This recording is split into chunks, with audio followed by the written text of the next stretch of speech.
नमस्कार प्रिय दर्शक बंधु मु चंद्रपाल आपण मानकु प्रतिदिन परि आज मध्य जीवंत आहार कार्यक्रम को स्वागत जनाए।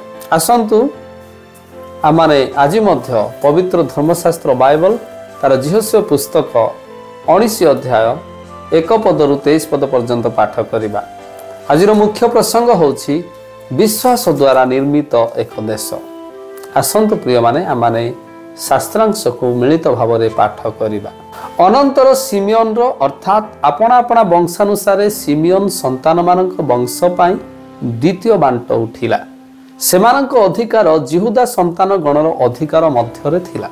सेमानक अधिकार रे एही सब नगर थिला यथा बेरशेबा बा सेबा ओ मालादा ओ हत्सर सियाल ओ बाला ओ एत्सम ओ इलतलल वो बथुल वो हर्मा वो सिक्लग वो बैत मरकाबत वो हत्सर सुसिम वो बैथल बायत वो सारुहन ग्राम समेत एही 13 नगर। ऑयल वो रिमन वो एथर वो आसन ग्राम समेत एही 4 नगर। वो बालतवेर वो दक्षिण दिग स्थित रामत पर्यंत एही सबु नगर चतुर्दिग स्थित ग्राम समस्त आपना आपना वंशानुसार सिमियन संतान मानक वंशर एही अधिकार थिला। सिमियन संतान गणर एही अधिकार जिहुदा संतान गणर अधिकार एक अंश थिला, कारण जिहुदा संतान गणर अंश सेमानक पाई अति अधिक थिला। ए हेतु सिमियन संतान गण सेमानक अधिकार मध्यरे अधिकार पाइले। अनंतर सबुलून संतान गण पाई सेमानक वंशानुसार तृतीय बांट उठिला।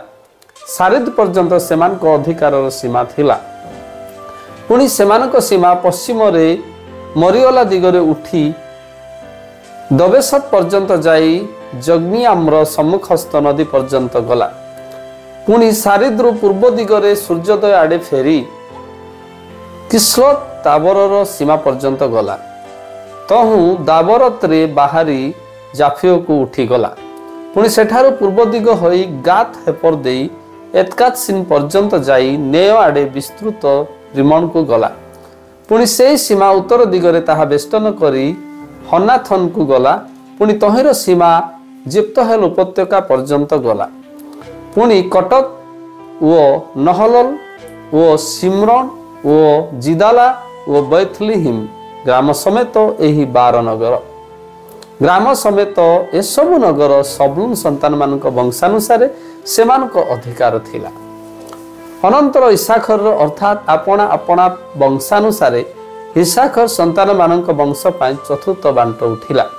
सेमानक सीमा जिस्रियल वो कसुलत वो सुनेम वो हपारियम वो सियन वो अनहरत वो रादित वो किसियन वो एबस वो रेमत वो एन गनिम वो एन हदा वो बैत पत्सेस पर्यंत गला।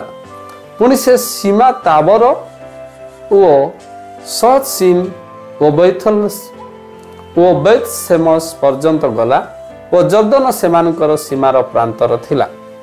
ग्राम समेत एही 16 नगर। ग्राम समेत एसबु नगर इसाखर वंश संतानगणर सेमानक वंशानुसार अधिकार हेला। आसंतु प्रिय माने ए पठित शास्त्रांश को सठिक भाव में बुझिबा निमंते चेष्टा करिबा। सिमियन गोष्ठी सेही देश रे बास कले जेउठारे बेरशेबा कूप मिलिला। सेमानकर अंश जिहुदा अंचल रे थिला। सर्वनिम्न जनबहुल गोष्ठी भाव में सिमियन जिहुदा जनजाति सहित एही देश रे रहिबे एवं धीरे धीरे जिहुदार एक अंश होई जिबे, जेपरि आदि पुस्तक 49 अध्याय 7 पदरे भविष्यवाणी करा जाइथिला। सबुलून एवं इसाखर अधिकार सीमा मनसीर सीमा उपरे थिला। सबुलून अधिकार सीमा सारिद ताबरत एवं रिमन पर्यंत विस्तार होइथिला। इसाखर सीमा जिस्रियल ताबर एवं जर्दन नदी पर्यंत व्यापी गला। आसंतु ईश्वर एठारे किए अटंती आम माने ताहा देखिबा। 1 ରୁ 23 पद मध्यरे ईश्वर तांको लोकमानंकर जीवन एवं भाग्य को नियंत्रण करती। ईश्वर जाकुबंक माध्यम रे देइथिबा भविष्यवाणी पूरण करिया पाए इस्राएल प्रत्येक गोष्ठी को एई देश बंटन कले। प्रत्येक गोष्ठी पाए प्रत्येक देशर अवस्था भिन्न थिला, किंतु यह सत्य जे ईश्वरक निष्पत्तिर समस्त अंश सठिक थिला। जीवन समस्तक पाए अलगा, किंतु ईश्वर सबु विषय नियंत्रण रे रखि अछंती बा ताहांक नियंत्रण रे समस्त विषय रही अछि। प्रिय माने आसंतु ईश्वर मानकु एठारे कोन शिक्षा पाई चाहंती ताहा आमाने देखिबा। 10 रु 16 पद को जदि आमाने देखिबा, सबनु जे समुद्र निकट रे वास करिबा विषय रे भविष्यवाणी ग्रहण करिथिले, फल रे से समुद्र निकट रे एक भूमि आशा करि थाई पारंती, किंतु एहार कोनसी सीमा भूमध्य सागर निकट रे नथिला। सबलून रो आशीर्वाद समुद्र निकट रे थिबा एक आखरिक स्थान विषय रे नुहे, बरं समुद्र रु मिलिथिबा प्रचुर आशीर्वाद विषय रे थिला। ईश्वरक उत्तर देखिबारे साहाय्य पाइबाकू बाइबल आधारित कल्पना व्यवहार करंतु। ईश्वर आममानकू प्रचुर मात्रा रे आशीर्वाद करंतु। आसंतु प्रिय माने आम माने प्रार्थना करिबा। हे प्रिय प्रभु, आपनकर पवित्र जीवंत वाक्य पाई धन्यवाद। आपण आममानकू वर्तमान देइथिबा समस्त विषय रे विश्वस्त हेबा पाई ओ आपणकर गौरव निमंते से सब को आम जीवन में उपयोग करू करू आम कृतज्ञ होई अन्य मानकर आशीर्वाद कारण निमंते से सब को व्यवहार करने निमंते आपण आम साहाय्य करंतु। प्रभु यीशु नाम रे मागिलु, आमेन।